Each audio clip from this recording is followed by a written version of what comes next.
Well, good morning. It's such a pleasure to be with you this week. Thank you so much for being here. It's been a very exciting week. We, as you saw in those renovation pictures, there's been a big change between last week and this week. And on Friday, Eugene's family arrived and moved in, and it just was such a blessing. For them, I think, but for us also, to have you arrive and to be able to welcome you. And that's really where my mind was at this week. And then yesterday, I was shopping, and all of a sudden, I was like, oh, this is our 8-year anniversary. We've, 8 years ago today, we arrived. So, Eugene, we almost share the same anniversary of arriving in Denver, almost, so. Oh my gosh, there isn't a better month to arrive in Denver than October, though. I mean, today's cloudy, but you saw yesterday, right? And have you guys seen all the rainbows? Yeah. We pulled up to the parking lot on October 1st, 2014, and Peggy Ujiri met us there, and there was a rainbow shining. So, yeah, it was a little trip down memory lane. Actually, I wanted to share this picture. This is about 6 months after we arrived. We didn't take any family photos when we got here, but 8 years ago, look, that's Paco Sanchez Park. Nothing there. But gosh, today we're celebrating our twins' 13th birthday. On Monday it was their birthday, but today's their party.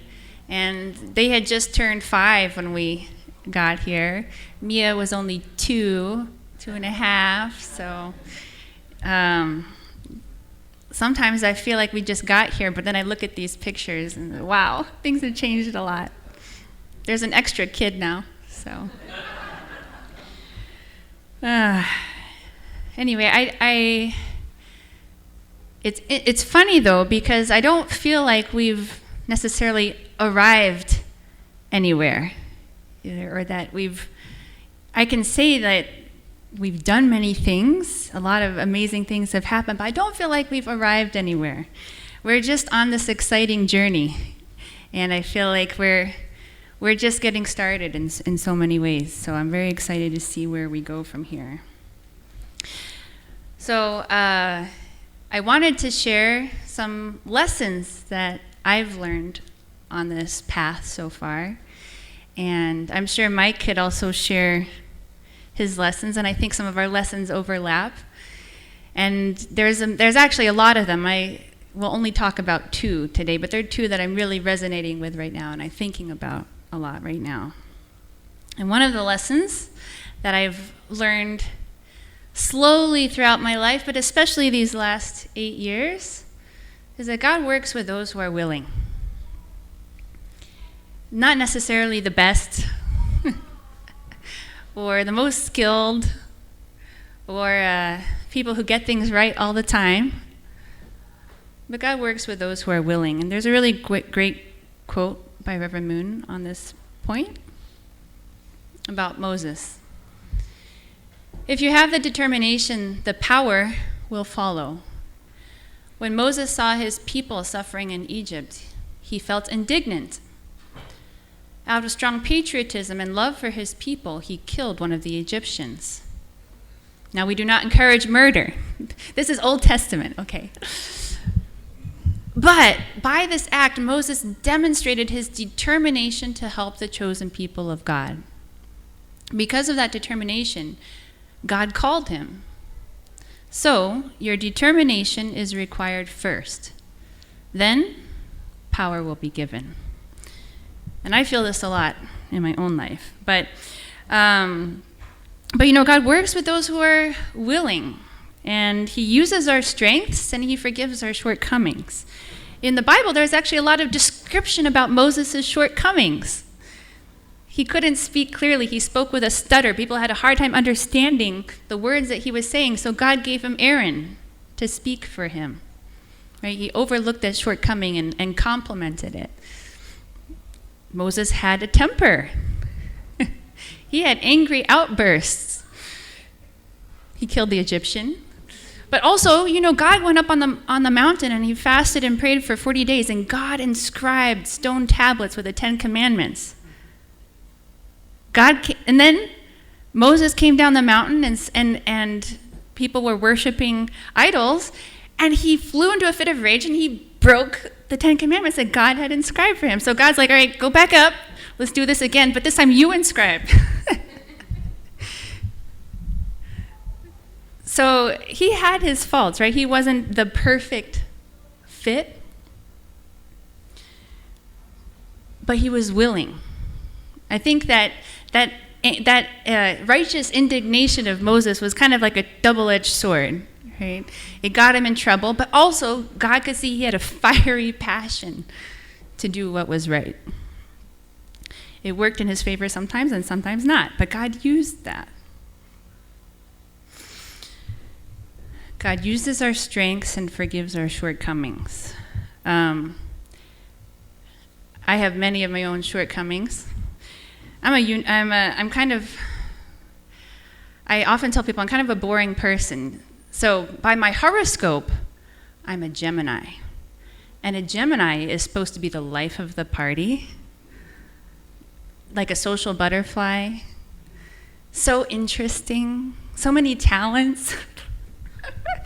And I don't really relate too much with that. However, I am born in the year of the ox, and by the Chinese, years. And I relate very much with an ox. You give me a field to plow, and I will plow that field until the sun goes down. I'm also, I think, a very nurturing and protective mother. I'm very loyal in that way. But I wouldn't describe myself as particularly quick-witted or intelligent. When I finally get to a conviction, I will hold it deeply and I will hold it forever. But it might take me months or years to get to that point. I was thinking how many people, when they are applying for a job, they may have their resume and they list their prior jobs and experiences and they list their skills. And one of the top skills people always list is, I'm a fast learner. That isn't me. I can be really dense sometimes. So I have strengths and I have my shortcomings, but I think God really uses my strengths to his advantage. And then I fluctuate too. Sometimes I feel like my relationship with God it's almost like breathing air. It's so natural. Sometimes I feel like God is just with me wherever I go, in all situations, ups and downs, in stress storms or in peaceful moments. Sometimes I'm really tuned in, and I can tell if my breathing is too shallow, and I need to take deeper breaths, and I need to breathe God in more deeply. Sometimes I'm very unfazed by the things going on in the world or chaos or whatever's going on in our life. And in those moments, I feel like my whole life is like a prayer. Sometimes I intentionally pray, but sometimes I just feel like my living is a prayer. Those are great moments. And sometimes it's not. Sometimes my relationship with God is a little bit like my relationship with my dentist. I know I need to go. I know I need to have a relationship with him, even if I don't enjoy it. I know the dentist is there to help me. So growing up, my family didn't have health insurance, so we would only go to the dentist if we had a cavity or occasional cleaning every few years, something like that, once in a long while. Now our insurance covers the dentist, so I go. But the first time I went, it had been 10 years since I'd been to a dentist. And confession, I am not a person with immaculate dental hygiene either. But I've really been trying. I was at the dentist a week or so ago, and I'm there lights in my eyes. 2 people are scraping my teeth and suctioning out nasty stuff. And he says, so, how frequently have you been flossing? And I laugh. And he's like, oh, uh-huh. Okay. Well, this isn't a confession booth. He said that to me. But, but I feel like I'm that way with God sometimes, too. He gives me a little nudge. He's not gonna like, he gives me a nice little kick in the butt sometimes. I know it's important. I know my relationship with God is important. And I keep going back because I know I'll regret it if I don't. But when my relationship with God is like my relationship with a dentist, it's usually because I haven't been flossing spiritually. Maybe I'm avoiding my responsibilities, or I haven't been living out my faith the way that I want to. So there's this resistance to God. When I leave the dentist, I always make sure, I'm like, can we put this next date on the calendar? Because if I don't, I will probably never return. Like, I need to put a date on the calendar so that you give me a reminder so that I'm compelled to come back here.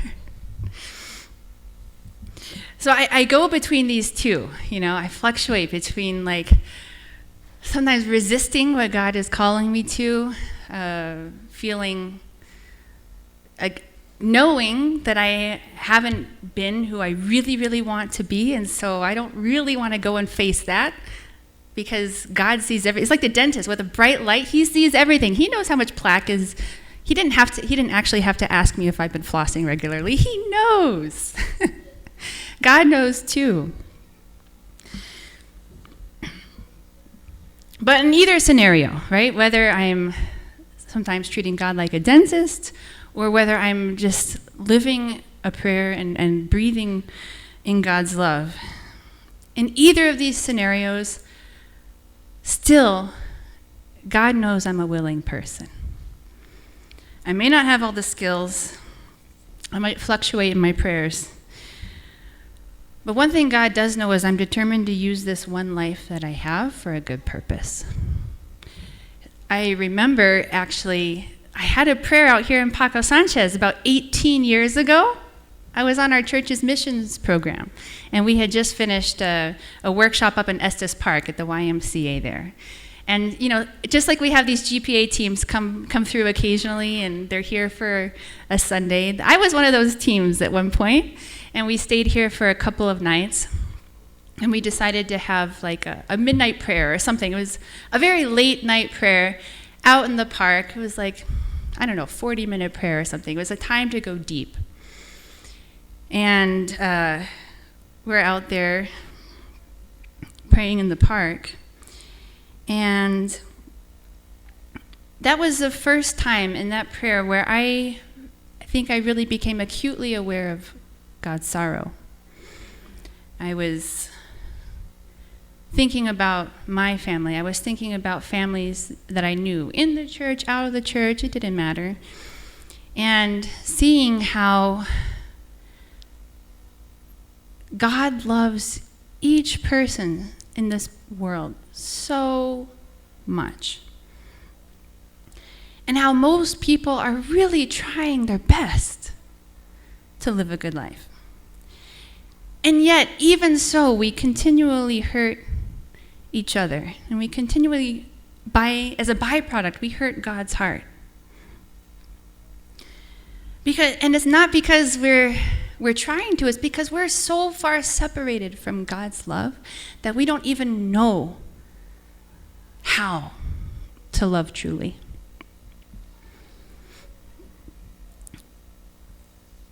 And every time that we hurt each other, it's like driving a stake into God's heart. We don't even take it seriously ourselves because we're so used to it. But God knows what he wanted from the beginning. God knows what he wants for each one of us to experience. Right? God doesn't give up on that. God's not like, well, I guess we'll just settle for what we have because that's all we're going to get, God wants true love experiences for each person. So I was just thinking about how this world is so much in pain, but God is experiencing that so acutely. And I remember during this prayer, I just kind of looked at my hands, and I'm looking at myself, and I was like, 19-year-old girl, and thinking like, God, I don't have much to offer. But if there's anything that I can do with these hands, if there's anything that I can do with this body, with this life, to take away some of your pain, then please use it. Please use me. And then the sprinklers turned on. Whole park. And we all got soaked, and we all ran back to the van or whatever. But it was, and I can't say that was my only, that was like, because of that prayer, my whole life changed. But it was a moment where I understood something about God that I had never understood before. And it changed something in my heart, where even later, though sometimes my faith wavered, I would wander, I couldn't deny that I had had that experience. I've never forgotten that prayer either, and I told God I'm willing, and I think God knows it. So that's my first lesson learned, especially over these past 8 years. You know, Mike and I think we many times are doing our best, and sometimes we're not quite doing our best, but we're willing, and I think God is using that as best he can. The second lesson that I want to talk about that I've learned is that we can't walk this path alone.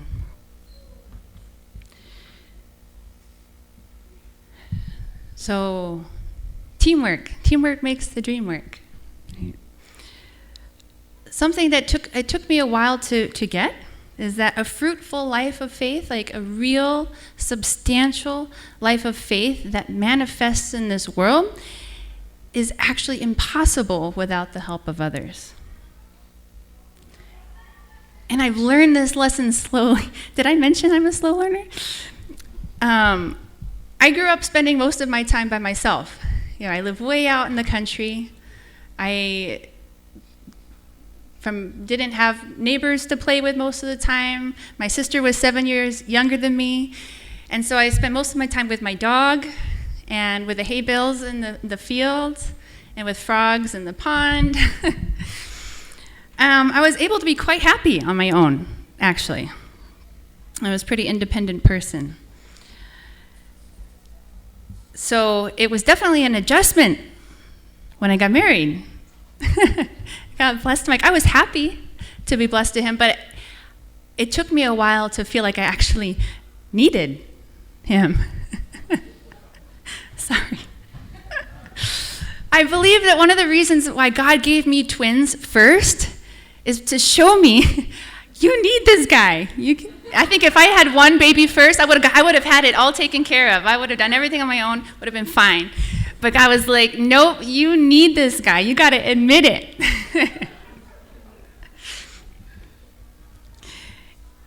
And that was like, I really physically, wouldn't have survived without him. But I think, as year and years pass, then I realize that I need him, not just to hold a baby or to change a diaper, but I really need him emotionally, spiritually, with support and encouragement. Sometimes God kicks my butt through him. I need him. And then Mike and I will both be the first to admit that we could not pastor by ourselves. We rely and lean on each other all the time. When one of us is getting discouraged or feeling like, I don't know what to do next, or I don't know if this is worth it, then the other one will step in and be like, no, you got this. Remember why we're doing this? And then we can keep going. And then also, when one of us is really growing or finding new inspiration or making a lot of effort in our life, that actually inspires the other one, and we feel we get our own inspiration and drive to do more. I can't actually speak for Mike for sure, but I think he feels the same. But also, we could not pastor without all of you.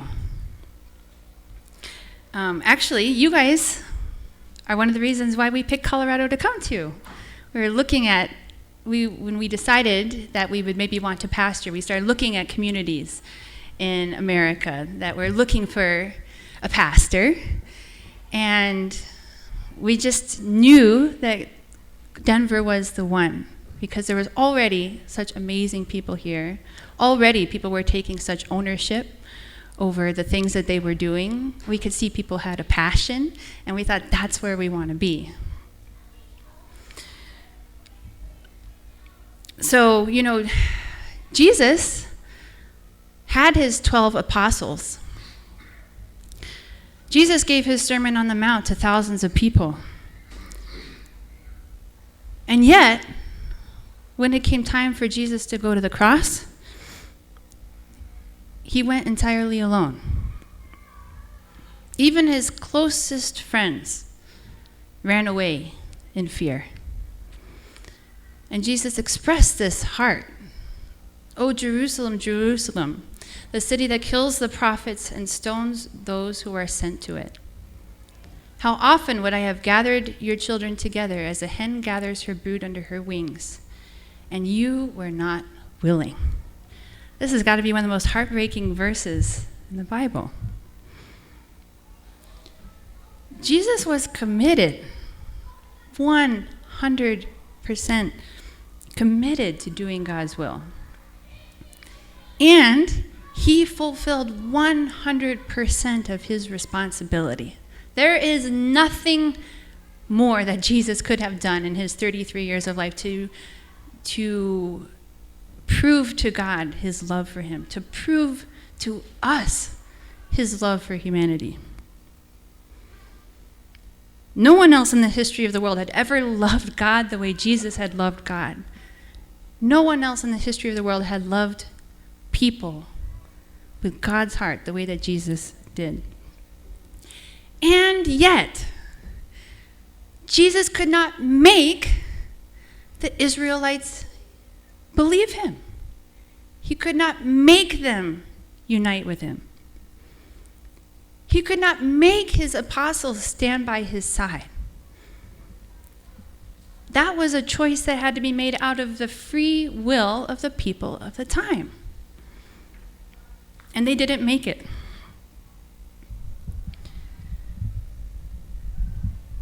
So I think our true parents, Reverend and Mrs. Moon, have been in similar situations as Jesus. But you are all here, right? Never were they left completely alone. And I am not Jesus. Mike and I are not Jesus or true parents. And yet, I think we can relate to some of the path that anybody has to walk who wants to follow God. In walking the path of faith, we get a taste of some of those experiences. We cannot make anybody show up to church on Sunday. We cannot make our amazing Sunday school classes happen, right? There's only one place that each of us can be at any one given time. We cannot take care of each person the way they need to be taken care of. We can do our best, but we're so limited on our own. But what we see is each person here stepping up, fulfilling God's calling in their life to make a contribution of something that you believe in. I know that every contribution you make, whether it's money or time volunteered, effort, prayers, these things come at a sacrifice to something in your life. Maybe you have less money for an outing for your family. Maybe you have less time to sleep at night. Maybe, for sure, there's something that I know that you give up to be here.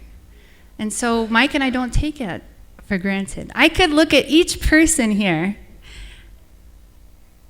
and I have a story for each one of you of a time that we shared together, of an effort that I know that you made. And so that is,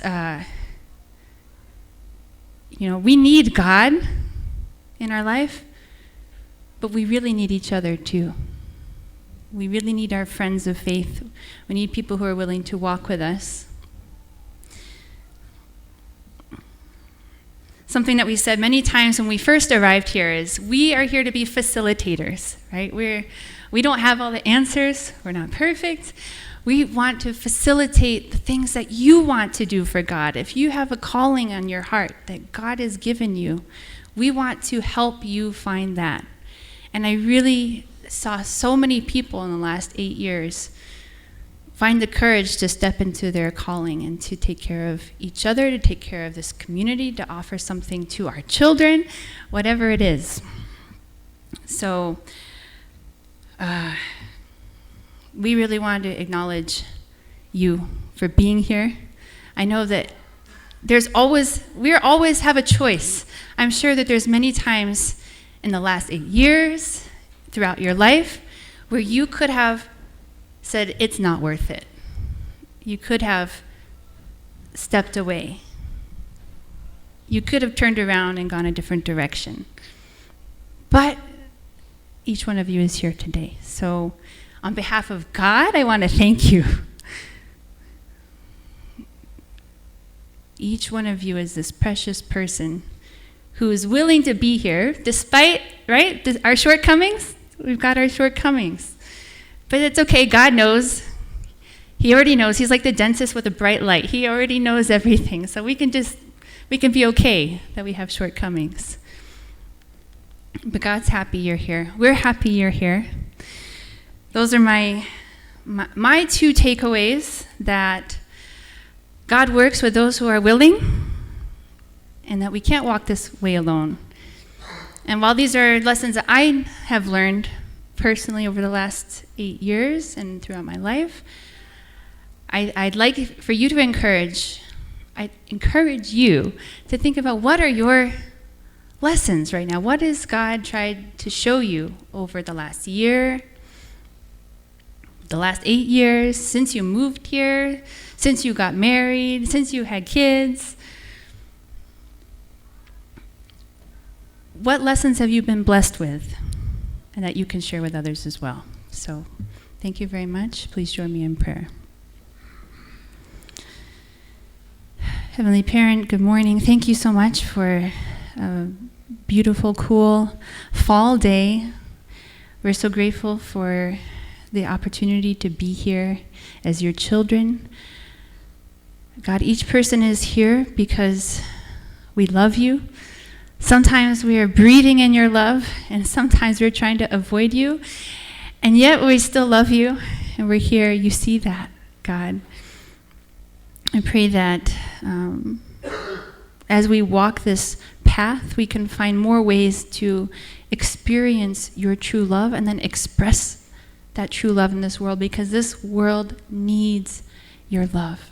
Heavenly Parent, I pray that we can comfort your heart, that we can heal your heart, and that while there are still many things that break your heart in this world, that you can find comfort when you see the efforts that we are making. You can find a place to rest in our hearts, in our relationships, in our families, even if it's just for a little while. Thank you so much for your love for us. Thank you for each person who was able to be here today. And for those that weren't, I pray you can comfort their hearts as well. We want to just offer up this time to you, offer our love to you, and I pray this in my name, Michael and Adonia Hendrick, a blessed family. Amen and adieu. Okay, thank you.